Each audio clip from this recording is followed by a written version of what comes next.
हम लोग एक ऐसे भक्त के बारे में सुनने वाले हैं जो साक्षात कृष्ण से जिनकी बात होती थी। उनका नाम है भक्तिमती हरदेवी। हरदेवी विशालपुर के सेठ स्नातक स्थानक देव की एकमात्र कन्या थी। माता का नाम था गजदेवी।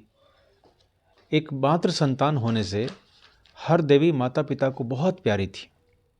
घर में किसी चीज़ की कोई कमी नहीं थी। हरदेवी का पालन पोषण बड़े ही लाड़ चाव से हुआ था।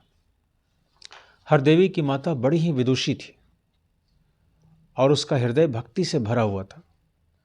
वह नित्य श्रद्धापूर्वक भगवान श्री कृष्ण की पूजा किया करती। माता की पूजा के समय हरदेवी के पास बैठी रहती। वह भी माता की देखा देख खेलते भगवान की पूजा किया करती थी। माता ही संतान की प्रथम गुरु होती है। माता के स्वभाव, आचरण, चरित्र और व्यवहार का बालक के जीवन पर बहुत बड़ा प्रभाव पड़ता है। हरदेवी के हृदय में भी इसी के अनुसार भक्ति के अंकुर पैदा हो गए। उचित शिक्षा दीक्षा आदि के अनंतर हरदेवी जी जब विवाह की योग्य हुई तब बड़ी धूमधाम से उसका विवाह चंपकपुरी के सेठ गुणदेव के पुत्र हर्षदेव के साथ कर दिया गया। विवाह बड़े आनंद से हो गया।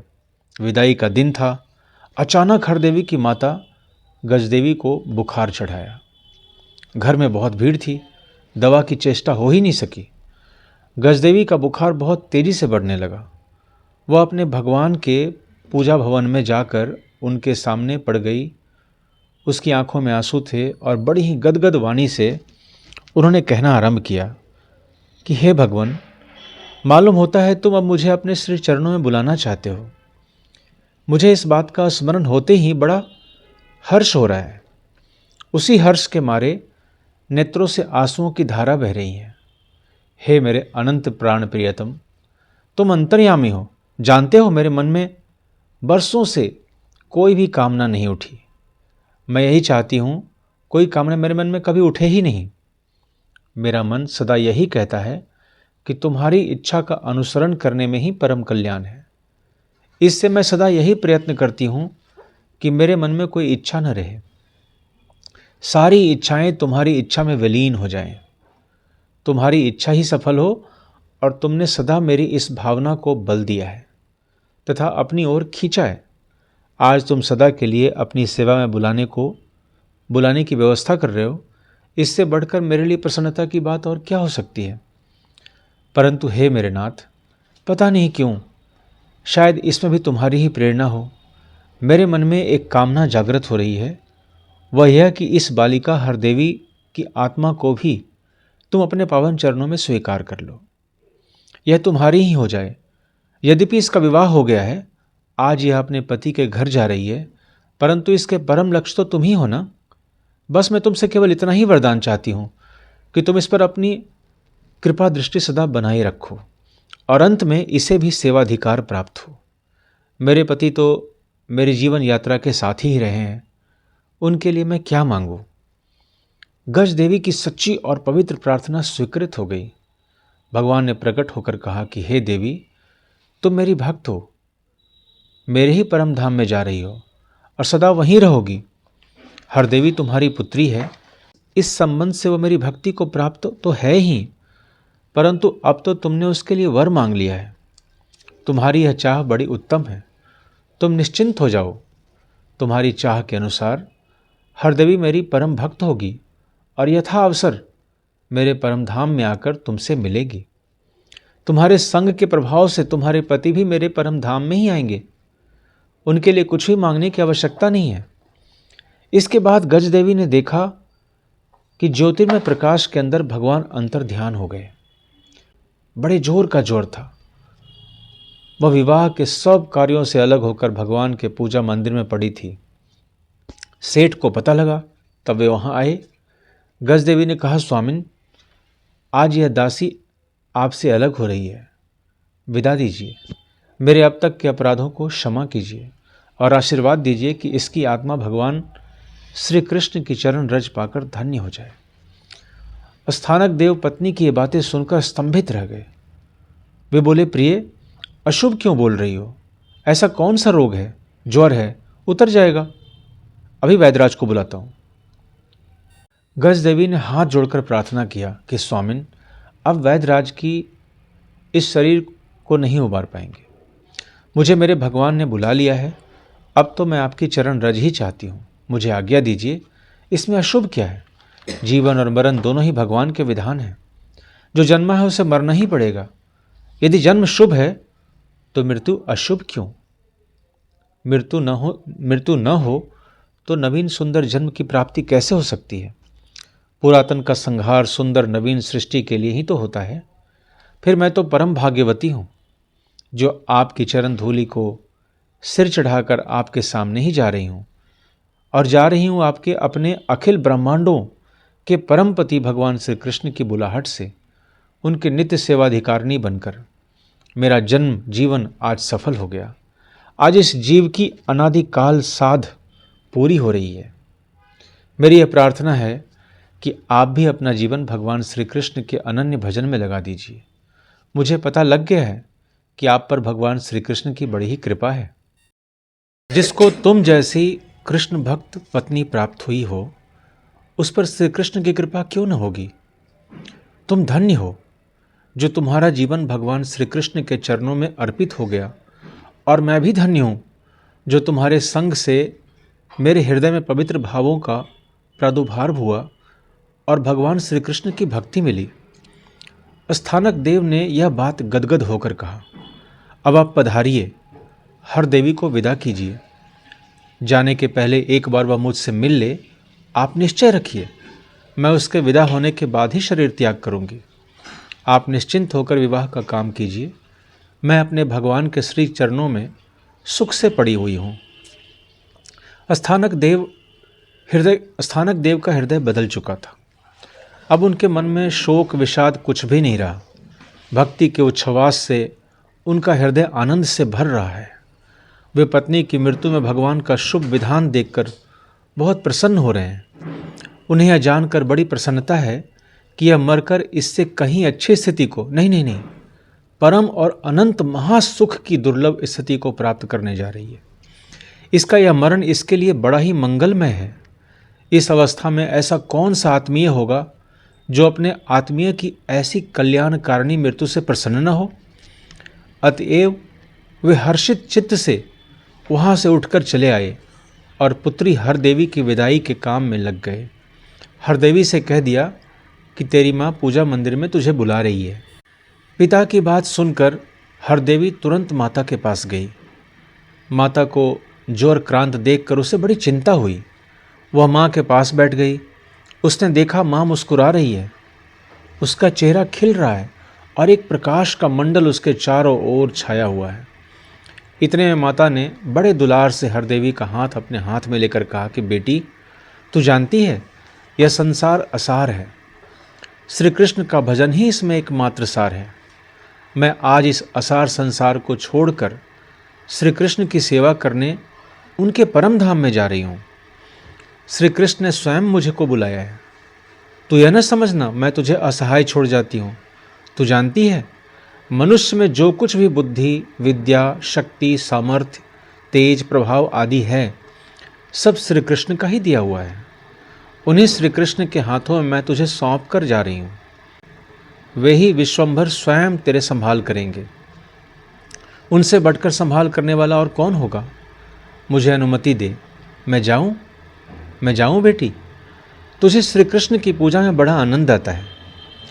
मुझे बुलाकर श्री कृष्ण ने तेरे लिए बड़ी सुविधा कर दी है। अब इन भगवान को तू ले जा। नियमित रूप से श्रद्धा भक्ति पूर्वक इनकी पूजा किया करना। कभी कुछ कहने सुनने की आवश्यकता हो तो निसंकोच इन्हीं से कहा करना। ये अवश्य तेरी बातें सुनेंगे और उसी समय उचित व्यवस्था भी कर देंगे। देख तो, तेरे विश्वास के लिए अभी तेरी गोद में चले आते हैं। इतना कहना था कि भगवान की मूर्ति सिंहासन सहित आकाश में चलकर हरदेवी की गोद में आ गई। फिर क्या था, हरदेवी को दृढ़ विश्वास हो गया और भगवत प्रेरणा से माता के भावी वियोग का सारा शोक पल भर में नष्ट हो गया। अब उसने माता की प्रसन्नता, मुस्कुराहट और उसके तेजोमंडल का मर्म समझा। उसने मंत्रमुग्ध की तरह हंसते हुए कहा, माँ, ऐसा ही होगा। मैं आज से इनकी हो गई और ये मेरे हो गए। अब मुझे विश्वास है कि तुम्हारी जगह ये ही तुमसे भी बढ़कर मेरी रक्षा करेंगे। तुम तो मेरे साथ नहीं जा सकती, परंतु ये तो नित्य मेरे पास रहेंगे। तुम आनंद से इनकी सेवा में जाओ। जब इन्होंने स्वयं तुमको अपने पास बुलाया है, तब तुम्हें रोकने का पाप कौन कर सकता है। जाओ माँ, जाओ, भगवान की सेवा करो। तुम धन्य हो जो भगवान की इतनी प्रिय पात्र हो, और मैं भी धन्य हूँ जो मुझे तुम जैसी सच्ची माता की कोख से पैदा होने का सौभाग्य मिला। माँ, मुझे आशीर्वाद देती जाओ कि मैं भी तुम्हारी ही तरह भजन कर सकूं और अंत में उनकी सेवा में ले ली जाऊं। गजदेवी ने कहा, बेटी, ऐसा ही होगा, जरूर ऐसा ही होगा, तू निश्चिंत रह। हाँ, एक बात कहनी है, अंतिम और सच्चा संबंध तो एकमात्र भगवान का ही है, परंतु यह संसार भी भगवान का है, इसलिए इसमें हमें सभी व्यवहार भगवान की इच्छा और आज्ञा अनुसार ही करनी चाहिए, अवश्य ही करनी चाहिए। अपने भगवान की प्रसन्नता के लिए ही सही, पर करनी चाहिए। शास्त्र भगवान की ही आज्ञा है और उनमें स्त्री के लिए पति सेवा को ही मुख्य धर्म बतलाया गया है। पति के संबंध में सास ससुर की सेवा भी अवश्य करनी चाहिए। तो भगवान की भक्त है, ध्यान रखना इस व्यवहार में कोई त्रुटि ना आ जाए। सदाचार, सादगी, सेवा, सहिष्णुता और संयम तो सभी के लिए आवश्यक है। भक्त के लिए तो ये सर्वथा स्वाभाविक ही होने चाहिए। माता, ऐसा ही होगा। लाख दुख उठाने पर भी तुम्हारी यह बेटी अपने कर्तव्य से कभी नहीं डिगेगी, हरदेवी ने दृढ़ता और उल्लास के साथ कहा। बेटी, बड़ी बड़ी परीक्षाएं होती है, बड़े बड़े भय के प्रसंग आते हैं। भगवान पर आस्था रखोगी तो उनकी कृपा शक्ति से तेरा व्रत अनायास ही निभ जाएगा और तू अपने परम लक्ष्य भगवान को प्राप्त करके कृतार्थ हो जाएगी। बेटी, मैं हृदय से आशीर्वाद देती हूँ कि तेरा मन सदा श्री भगवान के चरण कमलों का चंचरीक बना रहे और तू कभी भी उनकी कृपा से वंचित न हो। माँ, मेरी माँ, मैं अत्यंत बड़भागिनी हूँ जो तुम्हारी बेटी हूँ। ऐसी माँ कितनी है जो अपनी संतान को श्री भगवान के चरणों की भक्ति करने का आदेश दे और आशीर्वाद देती है। हरदेवी ने आंसू बहाते हुए कहा, धन्य है माता और पुत्री दोनों। सचमुच वही माता माता है और वही पिता पिता है जो अपनी संतान को भगवान के शुभ मार्ग पर चलाता है और उसको उस ओर अग्रसर करने में सब प्रकार की सहायता करता है। हरदेवी को उसके पिता ने बुला लिया। वह भगवान के सिंहासन को लेकर चली गई। सिंहासन को सुरक्षित स्थान में पधरा कर उसने माता के पास कई चतुर और स्वामी भक्त सेविकाओं को भेज दिया, जो प्रसन्नता से उसकी यथा योग्य सेवा करने लगी। यद्यपि विदाई के दिन माता के बीमार और मरणासन हो जाने पर हरदेवी को जगत की चाल के अनुसार बहुत शोक होना चाहिए था और हरदेवी के पिता स्थानक देव के लिए भी यह काम चिंता का प्रसंग नहीं था, परंतु भगवत इच्छा से दोनों के ही हृदय बदल चुके थे। वे गजदेवी के भगवान के परम धाम गमन की खुशी में मस्त थे और स्वयं भी उन दोनों के हृदय में भक्ति लती लहलहा रही थी और अपने मधुर पुष्पों के सुंदर सौरभ से शनशन में मुग्ध कर रही थी। वे विवाह का कार्य तो मानो परवश किसी प्रेरणा से कर रहे थे। सब कार्य भली भांति संपन्न हुए। हरदेवी के विदा होने का समय आ गया। उसने एक बार फिर माता के श्री चरणों में जाकर प्रणाम किया और उसका आशीर्वाद प्राप्त किया और फिर पिता के चरणों में भी प्रणाम किया और रथ पे सवार हो गई। भगवान के सिंहासन को अपनी गोद में ले लिया। कन्या की माता की अनुपस्थिति दोनों ओर के सभी बारातियों को बहुत ही खल रही थी और वे सभी उदास से हो रहे थे। कन्या विदा हो गई।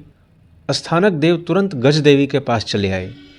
थोड़ी देर बाद गजदेवी ने हंसते हंसते भगवान के पावन नामों का उच्चारण करते हुए पति के चरणों में सिर रखकर नश्वर शरीर को छोड़ दिया। उस समय उसके शरीर से दिव्य तेज निकलता हुआ दिखाई दिया और आकाश से मधुर शंख ध्वनि सुनाई पड़ी। स्थानक देव ने श्रद्धापूर्वक एवं विधिवत पत्नी का अंत्येष्टि संस्कार और श्राद्ध आदि कर्म किए। हरदेवी के ससुर गुणदेव वास्तव में सद्गुणों के घर थे। पिता की भांति पुत्र हर्षदेव भी बहुत अच्छे स्वभाव का था। परंतु हर्षदेव की माता समला का स्वभाव बड़ा ही क्रूर था। वह मौका पाते ही हरदेवी के साथ निर्दय व्यवहार करती थी, परंतु ससुर के अच्छे स्वभाव के कारण हरदेवी को कोई खास कष्ट नहीं था। दैव की गति विचित्र है। 1.5 साल के बाद सेठ गुणदेव का देहांत हो गया। अब तो समला सर्वतंत्र स्वतंत्र हो गई, वह जो चाहती सो करती। जबकि हर्षदेव का स्वभाव सुंदर और सौम्य था, परंतु वह संकोचवश माता के सामने कुछ भी बोलना नहीं चाहता था। इससे समला का मन और भी बढ़ गया। वह पुत्र को अपने पक्ष में मानकर बहू को विशेष रूप से सताने लगी। पहनने को अच्छे कपड़े न देना, खाने को रूखी सूखी रोटियां देना, वह भी भरपेट नहीं, बात बात पर झिड़कना, हर एक काम में दोष निकालना, उसके माता पिता को गालियां बकना आदि बातें तो उसके लिए स्वाभाविक थी। कभी कभी तो वह हाथ भी उठा लेती थी। उसने बर्तन मांजने और झाड़ू देने वाले नौकर को अलग कर दिया, आटा पीसने वाली नौकरानी को जवाब दे दिया, इसीलिए कि ये सब काम हरदेवी से कराई जाए। हरदेवी को किसी भी काम से कोई इनकार नहीं था, न उसे किसी बात का मन में दुख ही था। वह माता की बात याद करके चुपचाप हर्षित मन से सब कुछ सहन करती, परंतु अत्यंत सुख में पली होने तथा बर्तन मांजने और आटा पीसने आदि का अभ्यास न होने के कारण उसे स्वाभाविक ही शारीरिक थकावट का अनुभव तो होता ही था, पर वो उससे दुखी नहीं होती थी। मन में सोचती थी, भगवान मेरी परीक्षा लेते हैं। फिर यह दृढ़ निश्चय करती कि मैं इस परीक्षा में भगवान की कृपा से कभी भी अनुत्तीर्ण नहीं होंगी। कितना भी दुख आए, भगवान का आशीर्वाद समझकर उसे सिर चढ़ाऊंगी और कभी मन मैला ना होने दूंगी। वह ऐसा ही करती। सास की झिड़कन और गालियाँ उसे दुलार और आशीर्वाद से जान पड़ती। वह समर्पित मन से सब काम किया करती, तन मन से पति की सेवा करती और नित्य नियम से श्री भगवान की पूजा करती। पूजा के बाद यही प्रार्थना करती कि भगवान, मैं तुम्हारी हूँ, मुझे कभी बिसारना नहीं। तुम्हारी मंगलमयी इच्छा पूर्ण हो, इसी में मेरा मंगल है।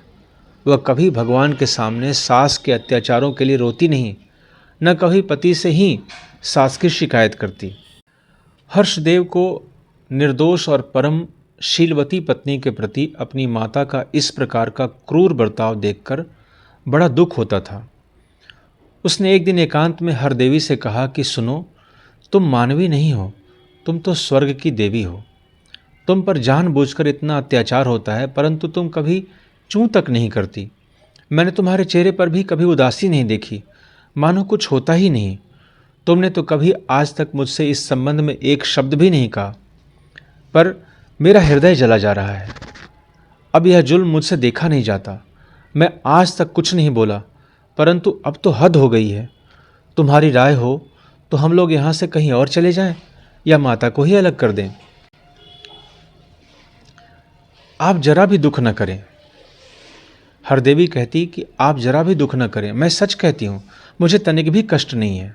मैं प्रतिदिन दोनों समय जब अपने भगवान की पूजा करती हूँ, तब मुझे इतना आनंद मिलता है कि उसमें जीवन भर के बड़े से बड़े संताप अनायास ही अपनी सत्ता खो देते हैं।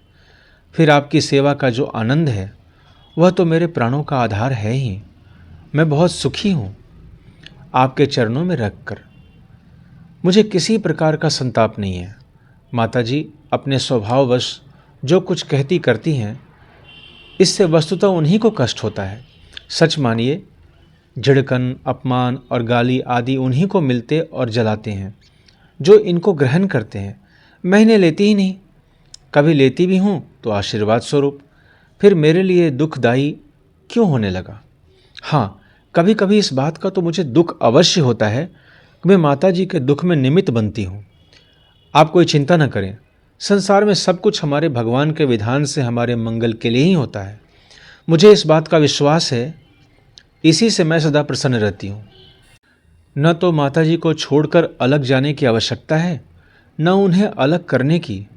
हम लोग यदि उनकी बातें न सहकर इस बुढ़ापे में उन्हें अकेला छोड़ देंगे तो उनकी सेवा कौन करेगा?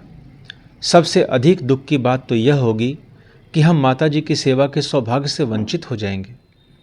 वह संतान बड़ी ही अभागिन होता है जिसको अपने बूढ़े माता पिता की सेवा करने का सुअवसर नहीं मिलता, और उसके दुर्भाग्य तथा दुष्कर्म का तो कहना ही क्या है कि जो किसी भी प्रतिकूलता के कारण माता पिता की प्राप्त हुई सेवा को छोड़ बैठता है, फिर वे बेचारी कहती ही क्या है, मुझे तो आज तक कभी उनकी कोई भी बात बुरी नहीं लगी। सास की सीख भरी झिड़कन सहना तो बहू का सौभाग्य है। हरदेवी की बात सुनकर हर्षदेव बहुत ही खुश हो जाते, बहुत ही गदगद हो जाते।